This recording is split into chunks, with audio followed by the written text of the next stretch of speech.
तो प्यारे बच्चे, गुड मॉर्निंग। उम्मीद करता हूँ आप सब अच्छे और स्वस्थ होंगे। तो प्यारे बच्चे, पिछली वीडियो में हम लोगों ने द लास्ट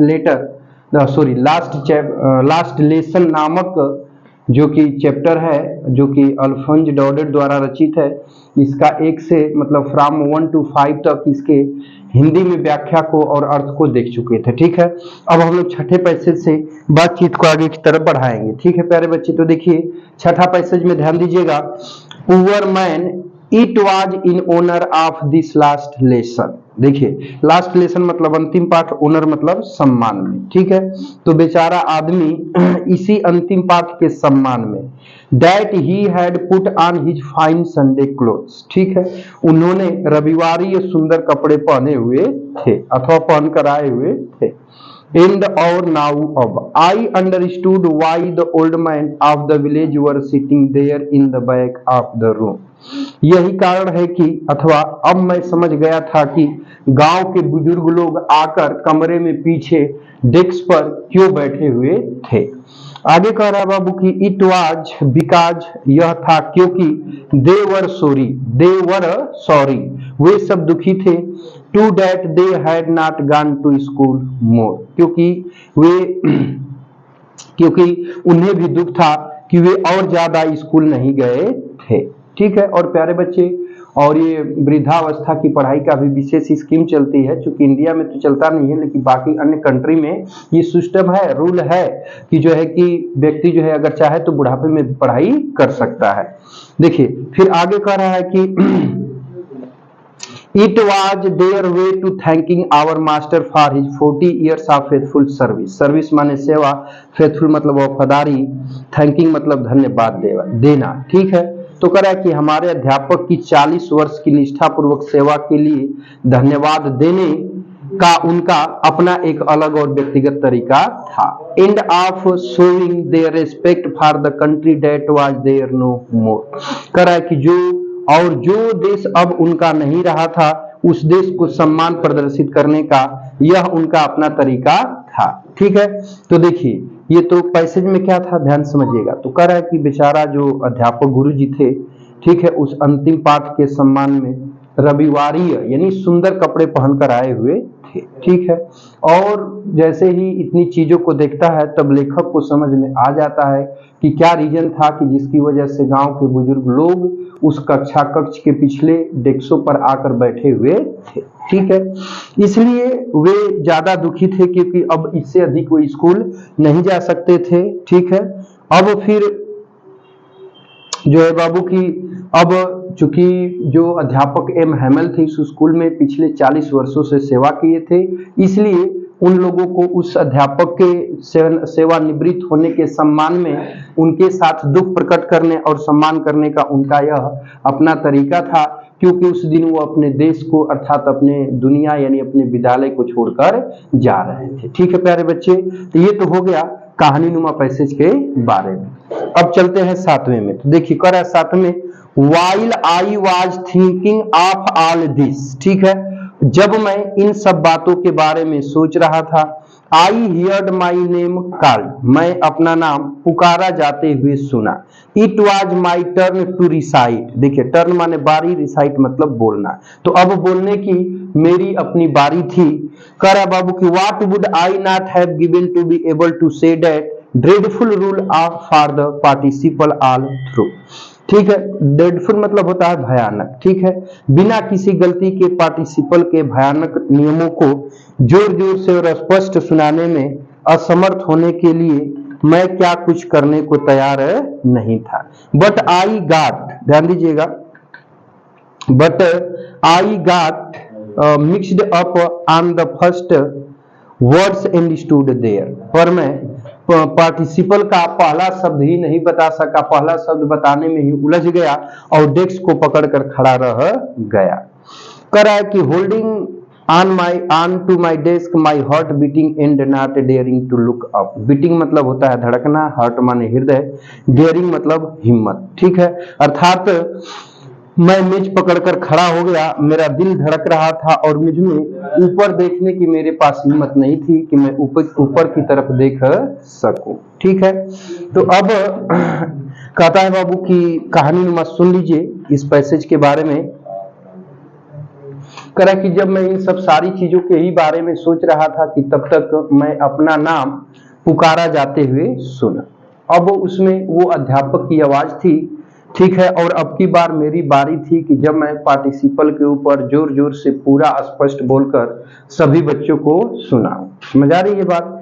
लेकिन मुझे तो पार्टिसिपल शब्द का प्रारंभिक ज्ञान भी नहीं था। जैसे ही मैं खड़ा हुआ मैं बोल नहीं सका, मैं डेस्क पकड़कर खड़ा का खड़ा ही रह गया। मैं इतना शर्मिंदा था कि मैं डेस्क के नीचे का नीचे ही सिर रह गया, मैं ऊपर उठाने का साहस भी नहीं किया। समझ आ रही है बात? अब देखिए, तो ये तो हो गया कहानी नुमा 7वां। अब आगे बढ़ते हैं, थोड़ी सा देखते हैं 8वें में क्या होता है। तो कह रहा है कि I heard M Hamel say to me I would not scold you little friend. ठीक है, मैंने एम हैमेल को मुझसे कहते हुए सुना कि नन्हे फ्रेंड मैं तुमको डांटूंगा नहीं। स्कोल्ड मतलब होता है डांटना, मैं तुमको डांटूंगा नहीं। You must feel bad enough, enough माने पर्याप्त, बैड माने बुरा, फील मतलब एहसास होना। ठीक है, तो तुम्हें अवश्य ही काफी बुरा महसूस हो रहा होगा। सी हाउ इट इज, अर्थात देखो ऐसा है। Every day we have said to ourselves, प्रतिदिन हम लोगों ने अपने आप से कहा है। क्या कहा है भाई? वाह, I have plenty of time, plenty of time मतलब ज्यादा समय होना, हम लोगों के पास अभी बहुत ज्यादा वक्त है। आई शैल लर्न इट टुमारो, हम इसे कल तैयार कर लेंगे अथवा याद कर लेंगे। ठीक है, करा कि and now you see where we have come out, और अब देखो हम इस मोड़ पर आ चुके हैं। Ah, that is the greatest trouble with Elsa's. She puts the learning till tomorrow now. करा बाबू की हम कहाँ आ गए हैं? हाय अल्सास के साथ यह बड़ी परेशानी है, वह सीखने को कल के लिए टाल देती है। ठीक है, करा कि आवाज नहीं प्यारे बच्चे। Now those fellows out there will have the right to say to you, अब बाहर के उन लोगों को तुमको कहने का अधिकार होगा। हाउ इज इट, यह सब कैसे हुआ। You pretend to be French man, तुम एक फ्रांसीसी व्यक्ति होने का बहाना भी नहीं कर सकते हो। ठीक है, और सॉरी बहाना बना सकते हो। And yet you can neither speak न राइट योर ओन लैंग्वेज, और तुम न तो अपनी लैंग्वेज में बोल सकते हो और न ही अपनी लैंग्वेज में कुछ लिख सकते हो। ठीक है प्यारे बच्चे, अब कहने का मतलब है कि तुम फ्रांसीसी होने का बहाना तो बना सकते हो, कह सकते हो कि मैं फ्रांसीसी हूँ, लेकिन यदि बात किया जाए प्यारे बच्चे किस बिंदु की जो है कि बातचीत अगर किया जाए प्यारे बच्चे फ्रांसीसी भाषा को बोलने अथवा कहने की, तो फ्रांसीसी भाषा को न तो तुम बोल सकते हो, न कह सकते हो, न इसको लिख सकते हो। फिर आगे करा कि but you are not the worst poor little friend, नन्हे फ्रेंड तुम इतने भी बुरे नहीं हो। We have all a great deal to reproach ourselves with, reproach मतलब होता है दोष देना। ठीक है, कह रहा है कि हम सबके पास स्वयं को दोष देने के पर्याप्त कारण भी मिल जाते हैं, अर्थात हम बहाना करना चाहें तो खुद से ही बहाना कर सकते हैं, न पढ़ने के हजारों बहाने भी ढूंढ सकते हैं। ठीक, आगे कह रहा कि your parents were not anxious enough to have you learn, anxious मतलब होता है चिंतित, इनफ माने पर्याप्त, पेरेंट्स मतलब माता पिता, लर्न मतलब सीखना, अर्थात तुम्हारे माता पिता तुम्हें शिक्षा दिलवाने के प्रति पर्याप्त उत्सुक नहीं थे। They preferred to put you to work on a farm or at mills, वे चाहते थे कि तुम किसी आरा मशीन पर या किसी मिल पर काम करो। So as to have a little more money, और उससे थोड़ा बहुत धन कमाओ, यानी आरा मशीन या आरा मिल पर काम करो और काम करके धन या रुपए पैसे कमाओ। ठीक है, एंड आई, और मैं भी, I have been to blame also, और मैं खुद को भी दोष देता हूँ। Have I not often sent you to water my flowers instead of learning your lesson, मैं भी तो तुम्हें अपने अध्याय को पढ़ने के स्थान पर फूलों में पानी देने भी भेज दिया करता था। तो अगर आज तुम नहीं पढ़े हो तो इसका मैं भी जिम्मेदार हूँ, ऐसा नहीं है कि मैं जिम्मेदार नहीं हूँ, मैं भी तुमको फूलों में पानी देने के लिए पढ़ने के बजाय भेज दिया करता था। करा कि एंड और when I wanted to go fishing did I not just give a holiday, ठीक है, और जब मैं मछली पकड़ने जाना चाहता था तो मैंने तुम लोगों की छुट्टी कर देता था। मैं जब मछली पकड़ने जाना चाहता था तो तुम लोगों की छुट्टी कर देता था। तो ऐसा नहीं है कि अगर आज तुम लोग फ्रांसीसी भाषा को सीख नहीं पाए हो तो सिर्फ तुम लोगों का ही दोष है, नहीं, इसमें तुम्हारे माँ बाप का नन्हे फ्रेंच दोष है, उसके साथ साथ मेरी भी गलतियां हैं, कुछ कमियां हैं।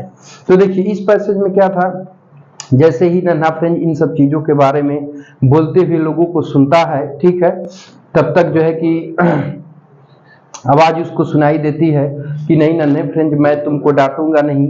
ये बात सुनकर जानकर तुम्हें निश्चित रूप से काफी बुरा लग रहा होगा, ठीक है, लेकिन देखो ऐसा नहीं है। प्रतिदिन हमने स्वयं से कहा है कि अरे यार हमारे पास तो अभी बहुत वक्त है, कल इसको सीख लूंगा, ठीक है, और तुम कल कल कहते ही देख ही रहे हो कि आज हम कहाँ आके खड़े हो चुके हैं, ठीक है, आज हम इस मोड़ पे खड़े हो चुके हैं कि वह सीखने के लिए कल शब्द कहने का वक्त ही नहीं है। समझ आ रही है बात। अब कह रहा है कि अब अल्सास के जो स्कूल थे या लॉरेन के स्कूल थे, इनके साथ बड़ी परेशानी हो गई है, ठीक है। अब वैसे तो अगर देखा जाए तो बाहर के लोगों के पास आपसे कहने का अधिकार होगा कि ऐसा कैसे है, ठीक, तो उस दशा में तुम फ्रांसीसी होने का नाटक भी कर सकते हो, तुम ये बहाना कर सकते हो कि नहीं मैं फ्रांसीसी हूँ, लेकिन फ्रांसीसी भाषा को जब बोलने अथवा लिखने की बात आएगी तब वहां तुम्हें परेशानी उत्पन्न हो जाएगी। किंतु नन्हे फ्रेंड तुम उतने भी बुरे नहीं हो, हम सबके पास स्वयं को दोष देने के पर्याप्त कारण भी होते हैं जो कि हम ढूंढ लेते हैं। न पढ़ना चाहें तो हजारों परेशानियां कारण और चीजों को सुना देंगे, ठीक है, ऐसा नहीं है कि हम लोग ईमानदारी और लगन से मेहनत करते हैं, नहीं भाई, हम भी कारण ढूंढते रहते हैं।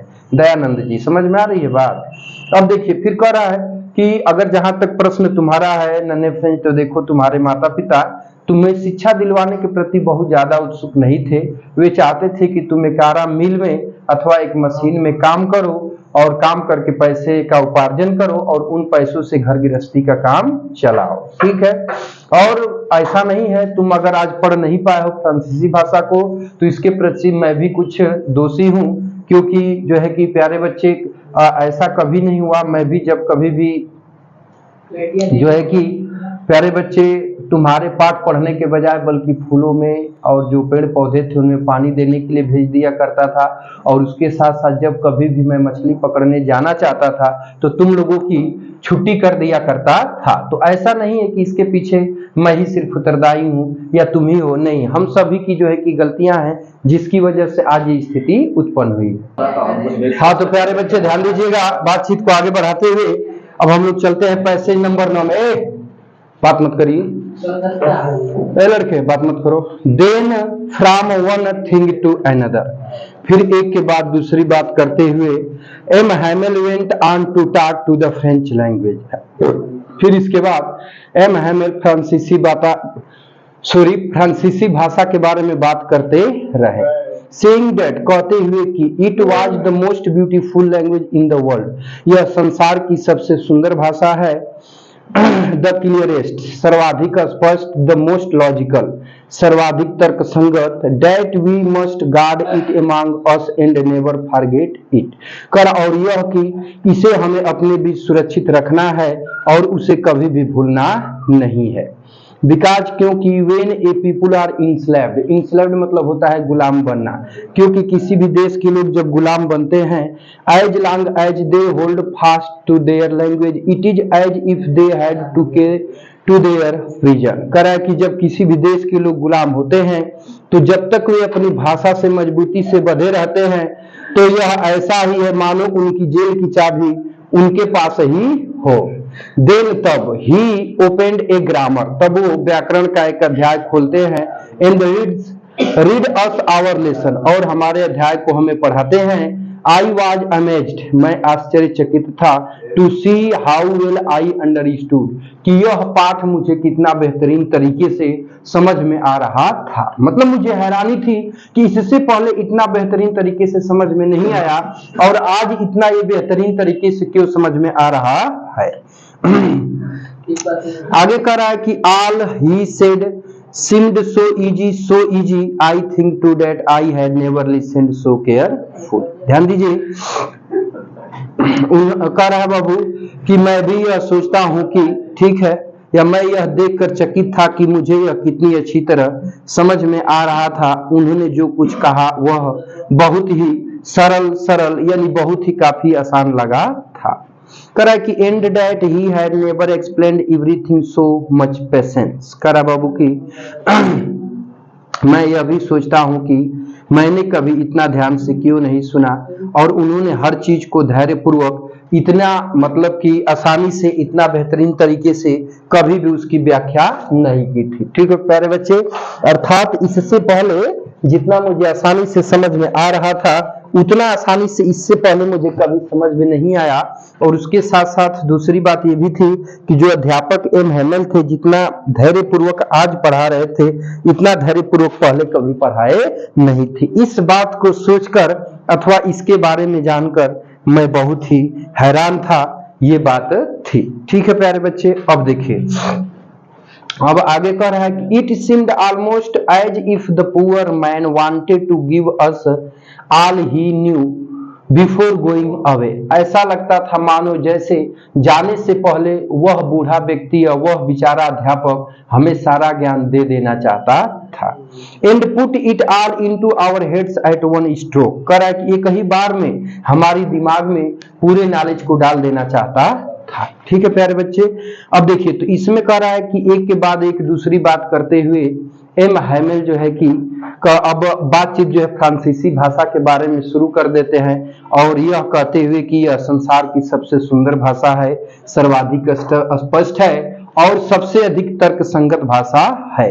इस भाषा को हमें अपने बीच में सुरक्षित रखना चाहिए, क्योंकि अगर उसने जब किसी देश के लोग गुलाम होते हैं तो जब तक वे अपनी भाषा से मजबूती से बने रहते हैं तो यह ठीक उसी प्रकार होता है जिस प्रकार से एक जेल में कई लोग बंद हों और उस जेल के ताले की चाबी उनके पास हो। ठीक है, इतना कहने के बाद फिर उन्होंने एक व्याकरण का किताब लिया और उसमें से एक पाठ पढ़कर उन्होंने सुनाया और जब सुनाया तो मुझे वो पाठ इतना बेहतरीन तरीके से समझ में आ रहा था कि इस बात को देखकर मैं बहुत ही हैरान या आश्चर्यचकित था कि ये चीजें इतना क्यों बेहतरीन तरीके से आज मुझे समझ में आ रही है। उसके साथ साथ वो अध्यापक इससे पहले इतना बेहतरीन तरीके से, इतना अच्छे से अथवा इतना धैर्यपूर्वक क्लास में हम लोगों को कभी भी पढ़ाया नहीं था। वो अध्यापक उस दिन इस अंदाज में पढ़ा रहा था मानो जैसे जाने से पहले उसके पास जो भी ज्ञान था, जो भी नॉलेज था,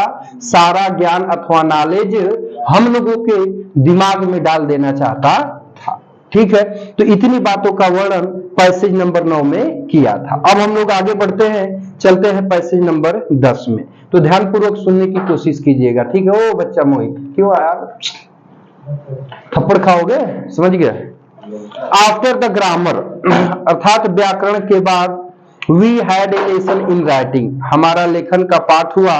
That day उस दिन M Hamel had new copies for us, उस दिन एम हैमेल अध्यापक हम लोगों के लिए नई कापियां लाए हुए थे। करा कि written in beautiful round hand France Alsace, जिन पर सुंदर वक्रकार शैली में हस्तलेख में लिखा गया था फ्रांस अल्सास। फिर उसके बाद करा कि they looked like little flag floating everywhere in the school room hung from the rod at the top of our decks। करा है कि वे ऐसे लग रही थी जैसे कि विद्यालय के उस कक्ष में सब और छोटे छोटे झंडे लहरा रहे हो जो हमारी मेजों के ऊपर छड़ों से लटका दिए गए हो। आगे कह रहा है कि You ought to have seen how everyone set to work and how quiet it was। आप देखना चाहो तो देख सकते हो कि प्रत्येक बच्चा अपने काम में कितना व्यस्त था और वहां पर कितनी शांति थी।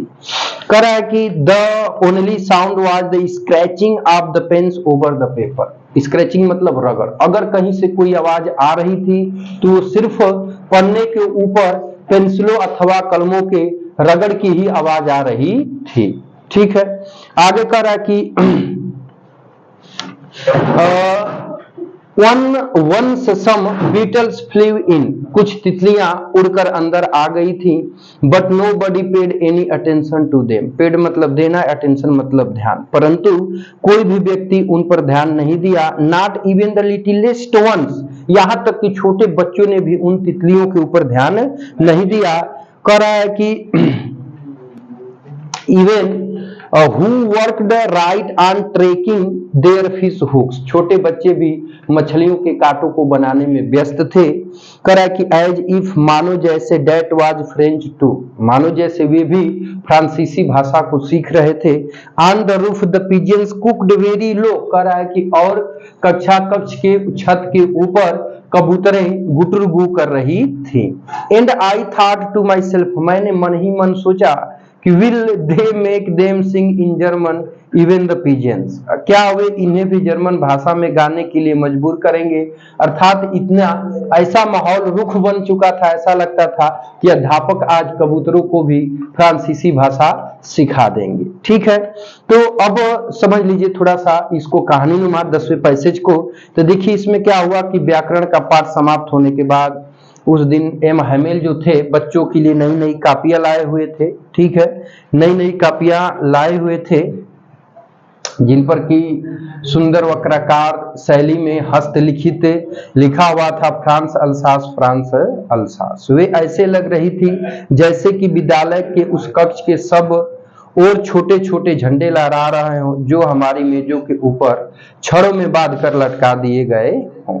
ठीक है, अब इसके बाद देखने के बाद ऐसा लगता था कि हर व्यक्ति अपने काम में बहुत ही मेहनत के साथ जुड़ा हुआ था और चारों तरफ एकदम शांति ही शांति थी। इतनी शांति थी कि बच्चे भी अपना जो है कि मछली के कांटा को बनाने में व्यस्त थे। ठीक है, और वो भी तन्मयता पूर्वक चीजों में लगे हुए थे और इतनी शांति हो चुकी थी कि क्लास में बच्चे लोग जब पेन अथवा पेंसिल से चित्र बना रहे थे अथवा लिखने का काम कर रहे थे तो पेंसिल या पेन के रगड़ से उत्पन्न ध्वनि ही सिर्फ और सिर्फ सुनाई दे रही थी। ठीक है, परंतु ऐसा नहीं था ये स्थिति की एक बार एक भंवरा अथवा बटरफ्लाई उड़कर अंदर आ गया, उस पर किसी ने भी ध्यान नहीं दिया। इतना तक हुआ कि छोटे बच्चों ने भी उसके ऊपर ध्यान नहीं दिया। ठीक है, अब उसके साथ साथ हुआ ये कि मतलब कि सभी बच्चे अपना चित्र वगैरह बनाने में लीन थे, मानो ऐसे जैसे छोटे बच्चे भी फ्रांसीसी भाषा को सीख रहे थे और कक्षा कक्ष के छत के ऊपर बैठी हुई कबूतरें गुटरगू कर रही थी तो उनकी आवाजें भी स्पष्ट सुनाई दे रही थी और ऐसा लग रहा था मानो जैसे जो है कि कबूतरें भी फ्रांसीसी भाषा में गाएंगी, ऐसा एक कंडीशन उत्पन्न हो गया था क्योंकि एम हैमेल इस अंदाज में चीजों को आगे की तरफ बढ़ा रहे थे मानो जैसे वे कबूतरों को भी फ्रांसीसी भाषा सिखा देंगे। ठीक है प्यारे बच्चे, तो ये तो हो गया पैसेज नंबर 10 का वर्णन। ठीक है, अब बातचीत को हम लोग आगे बढ़ाते हैं, थोड़ा सा पैसेज नंबर देखते हैं 11 को। ठीक है बाबू, ध्यान पूर्वक समझिएगा। ठीक है, ध्यान दीजिएगा। 11 में कह रहा है कि when ever I looked up from my writing, जब कभी मैं लिखते हुए ऊपर की तरफ देखता तो I saw M Hamel sitting motionless in his chair, तब मुझे अध्यापक एम हैमेल अपनी कुर्सी पर निश्चल पड़े हुए दिखाई देते थे। Engaging first at one thing then at another as if he wanted to fix in his mind just how everything looked in that little school room। करा बाबू कि वे अपनी कुर्सी पर बैठे हुए हर चीज को इतना बेहतरीन तरीके से इतना गहरी निगाहों से घूर रहे थे मानो स्कूल की हर चीज को, हर वस्तु को अपने मन मस्तिष्क में हमेशा के लिए बैठा लेंगे।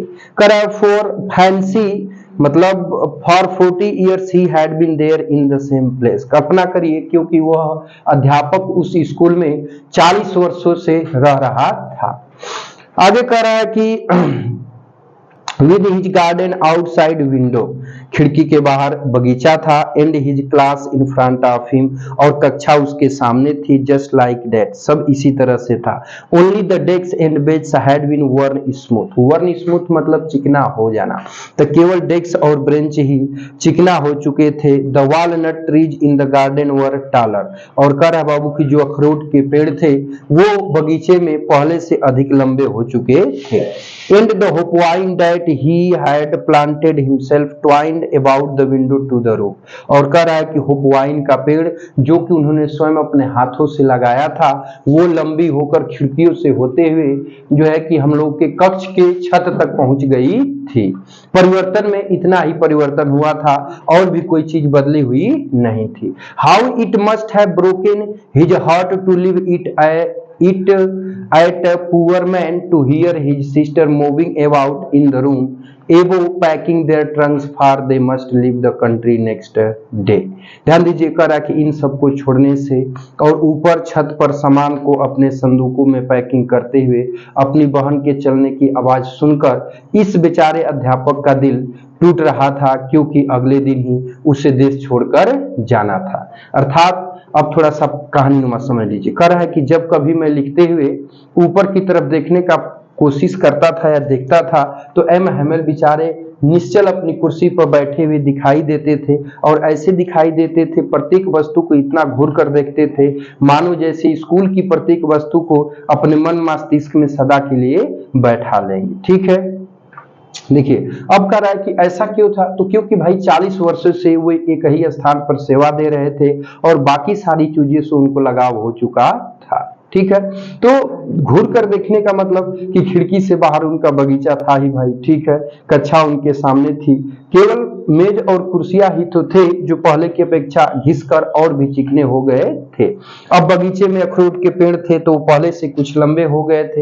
होपवाइन का अर्थात एक प्रकार की बेल होती है, उसका पेड़ जो है कि बढ़कर खिड़कियों से होते हुए छत के ऊपर तक पहुंच गया था। ठीक है, जिसको कि उन्होंने स्वयं अपने हाथों से लगाया था। इन सब को छोड़ने और ऊपर छत पर उनकी बहन सामान को पैक कर रही थी संदूक में, तो इसकी आवाज सुनने के बाद उनका मन और हृदय और भी अधिक दुखी हो रहा था। ठीक है, क्योंकि अगले ही दिन उनको देश छोड़कर जाना था। ठीक है, तो ये तो रहा प्यारे बच्चे 11वां पैसेज के बारे में। अब थोड़ा सा अगला और अंतिम पैसेज है 12वां, उसको देख लेते हैं तो फिर बातचीत को आगे की ओर बढ़ाते हैं। ठीक है प्यारे बच्चे,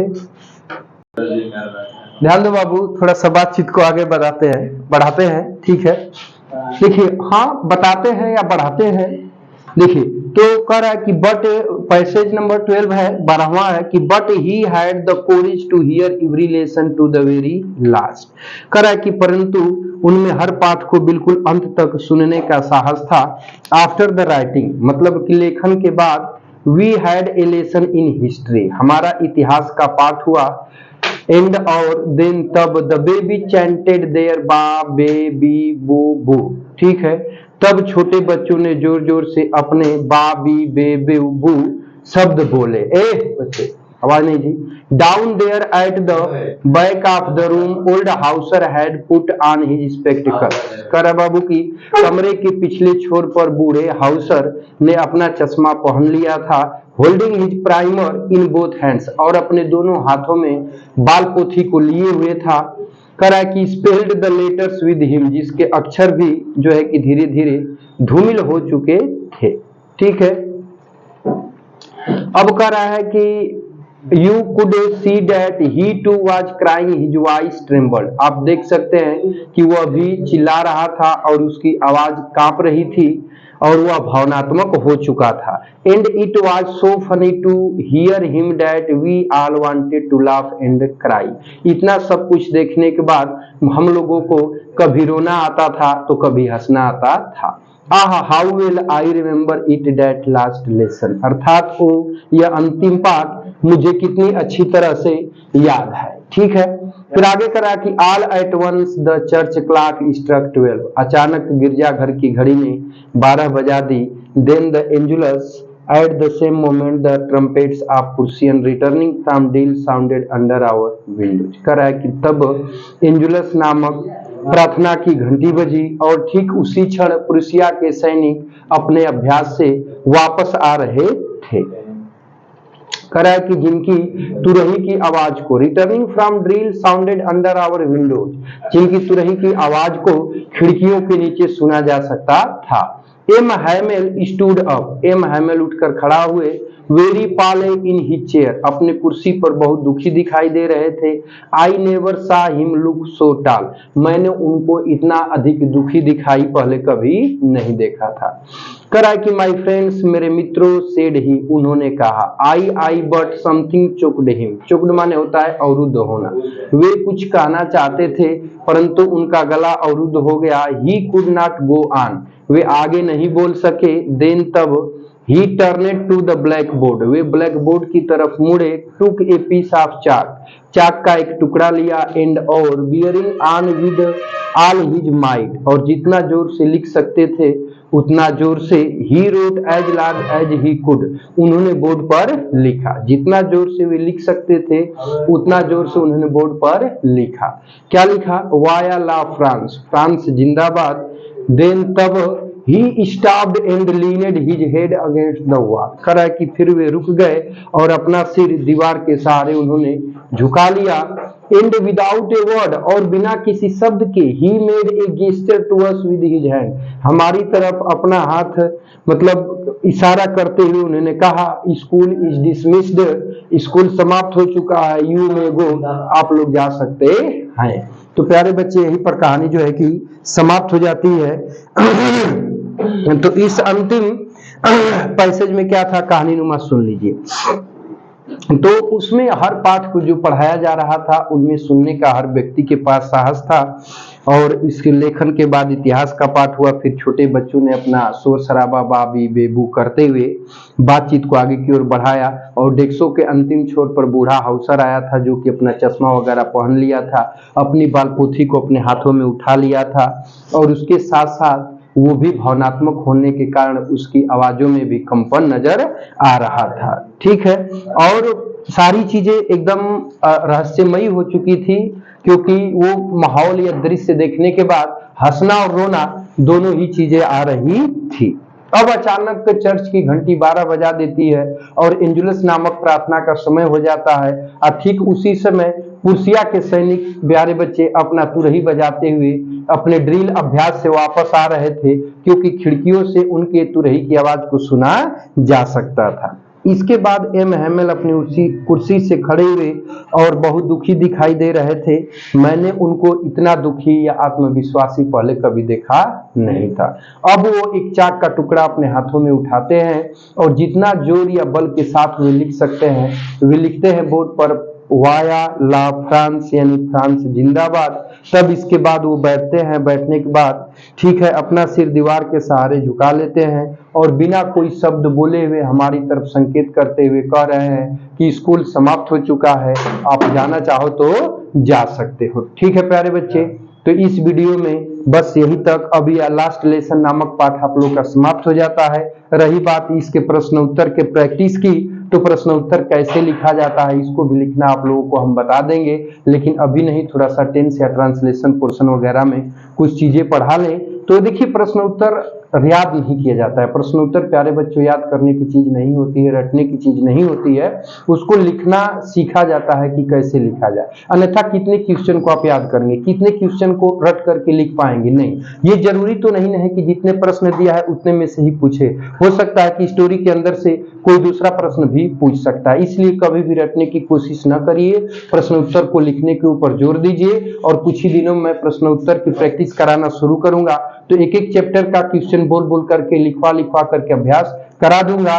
ठीक है प्यारे बच्चे, तो इस वीडियो में यही तक, मिलते हैं नेक्स्ट वीडियो में। तब तक के लिए टेक केयर, बाय बाय, जय हिंद बच्चों। और ये एपिसोड देखने के लिए आपका बहुत बहुत धन्यवाद।